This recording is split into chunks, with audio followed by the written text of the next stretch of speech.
Ya, terima kasih kembali bersama kami di 811 Show pemirsa, dan kali ini bersama saya Chandra Dewi. Kita akan berdialog khas 811 Show seputar pencapaian kinerja Ditjen Bina Marga tahun 2015 hingga tahun 2019. Dan bersama saya saat ini telah hadir Bapak Subagiono, Direktur Pengembangan Jaringan Jalan dari Direktorat Jenderal Bina Marga, Kementerian Pekerjaan Umum dan Perumahan Rakyat. Selamat pagi, Pak. Selamat pagi, Ibu Chandra.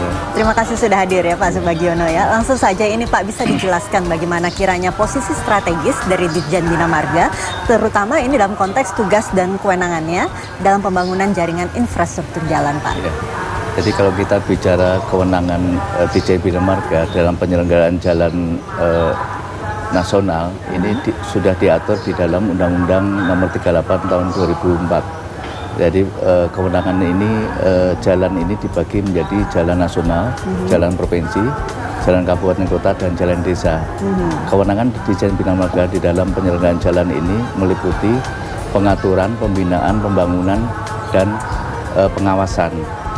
Khusus untuk jalan nasional, kita mempunyai tugas mengatur, membina, membangun, dan mengawasi. Yeah. Tetapi jalan non-nasional, jalan provinsi dan kabupaten, kita hanya memberikan pembinaan, pengaturan, dan pengawasan, sehingga pembangunan dilakukan oleh pemerintah daerah itu sendiri. Jadi hanya bertugas mengawasi saja ya Pak ya? Mengawasi dan membangun. Memberikan peraturan dan pembinaan. Sebagai contoh konkret, kita telah mengeluarkan keputusan dari PU mengenai Komisi Keamanan Jembatan Panjang dan Terowongan. Ini adalah bentuk pengaturan, pembinaan, dan pengawasan terhadap pembangunan jembatan panjang, yaitu jembatan yang lebih besar dari 100 meter. Itu harus semua, baik pembangunan dilakukan oleh pemerintah pusat maupun pemerintah daerah maupun swasta, harus mendapatkan clearance dari komisi ini. Jadi clearance apakah desainnya sudah aman terhadap pelaksanaannya, dan juga nanti setelah selesai dia harus mendapatkan layak fungsi, layak operasi dari komisi ini. Dan komisi ini diketuai oleh Bapak Dirjen Bina Marga dengan anggota dari pakar-pakar, ahli praktisi maupun dari akademisi. Ini adalah contoh konkret bagaimana kita pengaturan, pembinaan, dan pengawasan yang dilakukan oleh Kementerian PUPR dan juga Ditjen Bina Marga. Jadi meskipun ini jalan non-nasional, tidak serta-merta asal membangun jalan, begitu ya Pak? Harus tetap berkoordinasi ya Pak ya? Betul. Oke, kiranya untuk target 2015 seperti apa Pak? Target Bina Marga 2015 sampai 2019 sebetulnya kita turunkan dari kebijakan-kebijakan yang ada di RPJMN, Bu. Jadi misalkan yang utama adalah bagaimana kita bisa meningkatkan daya saing dan konektivitas nasional. Ini yang dicanangkan di dalam kebijakan RPJMN. Di samping itu juga kita ada amanat daripada Bapak Presiden kita, Nawacita, di mana kita harus membangun dari pinggiran. Ini adalah upaya kita untuk menangani keterisolasian kawasan-kawasan perbatasan. Nanti mungkin adalah kawasan di Papua. Jadi target-target itu yang akan kita terjemahkan kepada Renstra kita 2015-2019. Ada dua kelompok besar, Bu Andri, yang dilakukan Ditjen Bina Marga ke depan. Yang pertama adalah bagaimana kita memanage aset yang ada, aset existing. Artinya kita melakukan pemeliharaan jalan existing kita. Seperti kita ketahui bahwa jalan kita adalah 47.000 km. Jadi selama 5 tahun ke depan kita harus memelihara, meningkatkan struktur daripada jalan itu sehingga kita fungsional dengan baik. Ini semua jalan di Indonesia? Semua jalan di Indonesia yang jalan nasional. Ya, itu kita tingkatkan, kita pelihara, sehingga target di 2019 target kita adalah 98% mantap nanti di seluruh Indonesia. Kemudian yang kedua, target sasaran yang kedua adalah bagaimana kita mengembangkan jaringan jalan yang ada di kita. Ada beberapa target yang menjadi prioritas kita untuk 5 tahun ke depan. Yang pertama adalah pembangunan jalan sepanjang 2.650 km itu. Di mana itu Pak? Itu kita fokuskan bagaimana kita mengembangkan pembangunan di jalan perbatasan, baik di Kalimantan, NTT maupun di Papua, dan juga membuka Trans Papua tadi, Bu. Kemudian yang kedua adalah target-target kita bagaimana kita memberikan aksesibilitas ke kawasan-kawasan industri, kawasan strategis pariwisata nasional, itu juga kita berikan akses supaya ini aksesibilitas adalah makin lancar, dan juga membangun jalan-jalan lingkar untuk mengurangi kemacetan, terutama adalah di kota-kota metropolitan, kota besar dan sebagainya. Itu kita akan bangun jalan-jalan lingkar. Kemudian yang tidak kalah pentingnya 5 tahun ke depan adalah bagaimana kita punya target pembangunan 1000 kilo jalan tol. Jalan tol ini difokuskan di Trans Jawa, Jabodetabek maupun non Trans Jawa, dan juga kita membangun Trans Sumatera mulai dari Bandar Lampung, Palembang, kemudian Rio sampai ke Medan, dan juga kita mencoba membangun jalan tol nanti 5 tahun ke depan di Kalimantan, Balikpapan, Samarinda, kemudian Manado, Bitung. Itu juga menjadi target-target kita selama 5 tahun ke depan. Oke, kalau saya dengar ini kan dari pemaparan Bapak ini targetnya cukup tinggi ya Pak, cukup banyak sekali jalan-jalan yang akan dibangun. Tapi saat ini kan kita sudah memasuki akhir dari 2015. Kiranya sudah on track atau belum ini Pak untuk saya tahun kira ini? Sudah on the track Bu, terutama adalah tadi jalan perbatasan tadi. Kami yakin ini adalah bisa kita selesaikan nanti di dalam kurun waktu periode 2015-19 ini, terutama adalah kawasan perbatasan di Kalimantan tadi, kemudian di NTT, paralel perbatasan di NTT, juga di Papua. Dan juga jalan tol Bu. Jalan tol ini memang ini adalah suatu hal yang luar biasa kalau kita bisa mencapai target 1000 kilo itu. Seperti Ibu ketahui bahwa sampai saat ini kita itu baru mempunyai jalan tol sekitar 950 km kira-kira. Jadi kalau kita bisa mencapai target jalan tol 1000 km selama 5 tahun ke depan, ini suatu prestasi yang luar biasa. Saya kira. Saya kira kalau Bu Adri lihat di Lebaran tahun ini kita bisa membangun jalan Cipali, itu sudah pengaruhnya luar biasa terhadap arus mudik yang sudah kita lihat bersama di bulan lalu itu, di bulan Mei. Tapi namanya pembangunan pasti tidak terlepas dengan ada tantangan-tantangan. Tapi kita harus break dulu sejenak ya Pak ya. Kami akan kembali setelah pariwara yang berikut ini. Tetaplah bersama kami di Metro TV.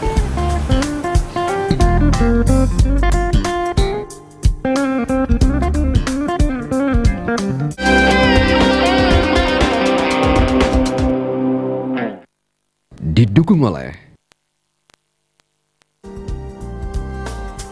Kinerja Ditjen Bina Marga tahun 2015 hingga 2019, itulah topik perbincangan kita di perbincangan KCED 11 Show pada pagi hari ini pemirsa. Langsung saja Pak Subagiono, ini kiranya untuk tadi kan dikatakan ada beberapa target untuk tahun ini ya Pak ya, diantaranya pembangunan jalan tol, pembangunan di jalan di wilayah perbatasan. Apakah ada target lain untuk tahun ini? Ya, jadi tadi Renstra kita juga ingin membangun 15.000 flyover dan underpass Bu. Ini dimasukkan untuk mengurangi kemacetan di kawasan-kawasan perkotaan. Dan juga kita ingin meningkatkan safety kita ketika kita berlintas dengan kereta api. Itu adalah target-target yang kita lakukan nanti selama 5 tahun ke depan untuk flyover dan underpass. Di samping itu juga kita ada target-target bagaimana kita memfasilitasi jalan-jalan daerah sepanjang 500 kilo. Ini adalah jalan-jalan di luar jalan nasional, tetapi mempunyai sifat strategis secara nasional. Misalnya kita bagaimana kita mendukung kawasan-kawasan ketahanan pangan, kawasan-kawasan pariwisata nasional yang memang perlu didukung secara langsung oleh Kementerian PUPR. Ini juga menjadi target-target kita ke depan, dan kita perkirakan pendanaan di Renstra ini memerlukan 278 triliun rupiah Bu, untuk menyelesaikan semua sampai 2019. Ini yang sudah kita rencanakan 5 tahun ke depan. Karena memang yang namanya infrastruktur jalan ini dapat membuka wilayah untuk tentu ya untuk lebih maju lagi begitu ya Pak ya. Nah tapi kiranya kendala ataupun pastinya ada upaya-upaya tertentu untuk percepatan pembangunan infrastruktur jalan tahun ini Pak. Kiranya apa yang menjadi kendala, apa yang menjadi tantangannya? Ya saya kira di tahun, terutama adalah tahun 2015 ini memang seperti kita ketahui bersama bahwa kendala infrastruktur ini adalah masih, sekali lagi masih masalah tanah Bu.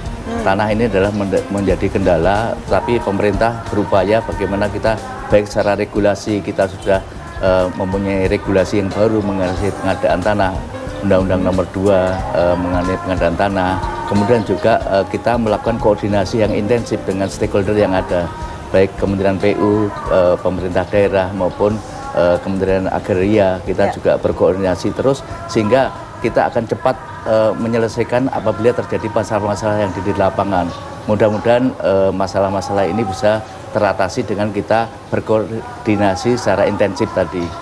Yang kedua yang ingin kami sampaikan di tahun 2015, memang 2015 ini ada restrukturisasi organisasi di Kementerian PU, sehingga ada nomenklatur yang harus berubah, sehingga ini juga akan kita startnya untuk pelaksanaan infrastruktur juga mungkin di April baru start pelaksanaannya. Tetapi dengan keterlambatan itu kita mengupayakan bagaimana kita mengintensifkan pelaksanaan di lapangan, sehingga hal-hal yang kira-kira ada kritis kita lakukan komunikasi kita dengan kontraktor dan konsultan untuk mempercepat ini dengan menambah peralatan, menambah material, menambah SDM. Bahkan Pak Menteri kami menginstruksikan kita kerja lembur untuk melakukan itu. Itu adalah upaya-upaya kita di dalam untuk percepatan daripada tahun 2015 itu. Tapi meskipun baru mulai bulan April, ini masih on track ya, tetap masih ya Pak, untuk tahun ini ya Pak ya? Insya Allah mohon doanya, sekarang progres yang ada, progres penyerapan keuangan baru 65%, tetapi progres fisik sudah 75%, artinya secara administrasi ini tinggal pembayaran saja.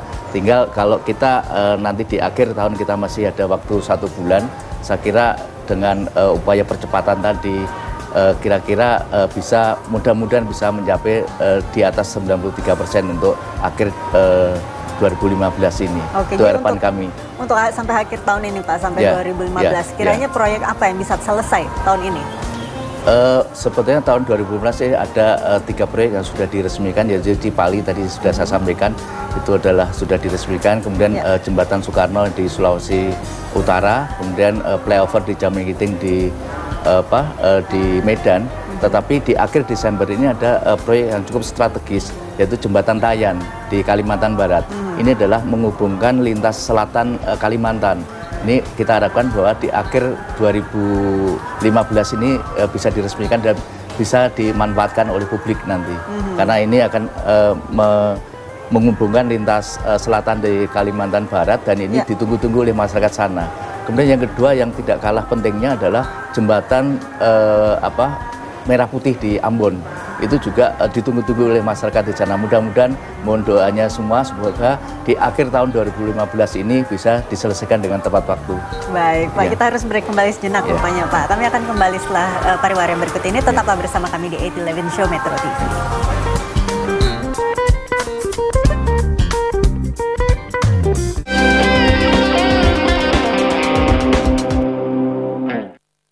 Didukung oleh Ya, kembali di 811 Show pemirsa, dan kami masih memperbincangkan seputar kinerja Ditjen Marga tahun 2015 hingga 2019. Langsung saja Pak Sugiono, tadi kan di segmen sebelumnya sempat disebutkan oleh Bapak bahwa memang untuk pelaksanaan tahun ini sedikit terhambat ya, agak mundur dari jadwal karena dengan berbagai kendala pastinya, begitu juga penyerapan anggaran. Nah, untuk 2016 supaya semester pertama sudah langsung berjalan ini Pak, apa kiranya yang dilakukan? Ya, jadi upaya-upaya yang kita lakukan di 2016 ini kita melakukan persiapan pelelangan dini, Bu. Jadi kita di bulan Agustus sudah melakukan pelelangan. Harapan kami adalah bahwa pelelangan bisa dilakukan di tahun 2015. Kita sekarang sudah hampir 80-90% target yang akan kita lelangkan di 2016 sudah dilelangkan di sekarang. Sehingga harapan kita bahwa di Januari kita sudah ada paket-paket sudah terkontrak, sehingga kita sudah bisa start mulai dari Januari. Itu adalah harapan kami, sehingga keterlambatan karena waktu tadi bisa kita eliminasi. Dan juga dengan gitu nanti kita masih ada waktu di penghujung tahun nanti, jadi mungkin paket-paket bisa kita selesaikan di Oktober-November, sehingga kita penyerapan jauh lebih baik di awal gitu. Bagaimana dengan kesiapan Ditjen Bina Marga tentunya untuk penyusunan program 2016 ini Pak? Ya, saya kira program-program di 2016 ini tetap kita mengikuti program-program dan arahan yang ada di Renstra tadi. Jadi program-program prioritas kita, yaitu di perbatasan, jalan tol, flyover. Kemudian yang tidak kalah pentingnya adalah bagaimana kita harus membuka kawasan di Papua, karena ini adalah merupakan kebijakan Bapak Presiden. Ini adalah harus kita siapkan dengan matang, sehingga mulai tahap perencanaannya, pelaksanaan kita kawal betul, sehingga betul-betul nanti di akhir 2019 apa yang menjadi target-target yang ada di Renstra bisa tercapai dengan baik. Oke, selain fokus kepada Trans Papua, Pak, untuk 2016 sasaran target Ditjen Bina Marga ini sendiri kemana? Ya, seperti kami sampaikan tadi di Renstra bahwa bagaimana kita melakukan preservasi existing, itu adalah menjadi target utama juga, Bu. Jadi bagaimana jalan-jalan yang ada ini kita maintain, kita rekonstruksi supaya ini makin memberikan peningkatan pelayanan terhadap pengguna jalan. Itu tetap kita lakukan, dan juga target-target yang lain tidak hanya yang saya sampaikan tadi, tapi seluruh ke Indonesia adalah lintas-lintas bagaimana kita menangani seluruh jalan yang ada ini harus fungsional dengan baik, sehingga ini adalah meningkatkan pelayanan Ditjen Bina Marga terhadap pengguna jalan yang pada akhirnya adalah kepada publik, dan juga akan meningkatkan pertumbuhan perekonomian secara nasional. Karena ini kan infrastruktur jalan ini sangat dibutuhkan oleh warga Indonesia ya Pak. Apakah barangkali ada upaya percepatan untuk mengejar proses penyerapan anggaran maupun tentunya pembangunan infrastruktur jalan? Adakah paket-paket tertentu?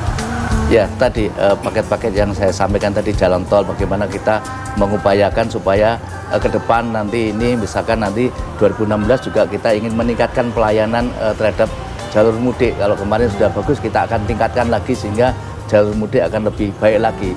Dan juga ada program-program strategis di pantai selatan Jawa, ini juga tidak kalah pentingan untuk kita prioritaskan, Bu, karena ini adalah untuk meningkatkan atau aksesibilitas alternatif orang dari wilayah barat ke timur sebagai alternatif mudik, juga itu merupakan target-target kami. Di samping itu juga untuk menyeimbangkan kesetaraan antara koridor utara dan koridor selatan, itu juga menjadi prioritas kami. Jadi memang 2016 pembangunan tidak hanya di melulu Pulau Jawa, tapi juga ini Papua, Kalimantan, semua di seluruh akses ke pelabuhan, konektivitas. Tadi saya sampaikan bahwa bagaimana kebijakan kita bahwa untuk meningkatkan daya saing itu harus bagaimana kita meningkatkan konektivitas di seluruh kawasan-kawasan strategis, kawasan industri, kawasan KSPN, pariwisata, kemudian akses-akses ke pelabuhan udara, kita semua bangun sehingga terbangun konektivitas antara wilayah barat dengan wilayah timur. Kalau Ibu ketahui bahwa disparitas harga antara di kawasan barat dengan di Papua itu jauh berbeda. Sebagai contoh misalkan semen di sini 60-70 ribu per sak, di sana 1 juta. Karena konektivitasnya sangat rendah, sehingga bagaimana Ditjen Bina Marga ke depan ini membangun konektivitas. 2019 semua target tercapai ya Pak Sulagiono. Insya Allah, mohon doanya. Baik, terima kasih Bapak atas kehadirannya. Namun saya harus mengakhiri perbincangan kita pada kesempatan kali ini pemirsa. Namun tentunya tetaplah bersama kami. Metro TV akan kembali dengan informasi menarik lainnya setelah ini.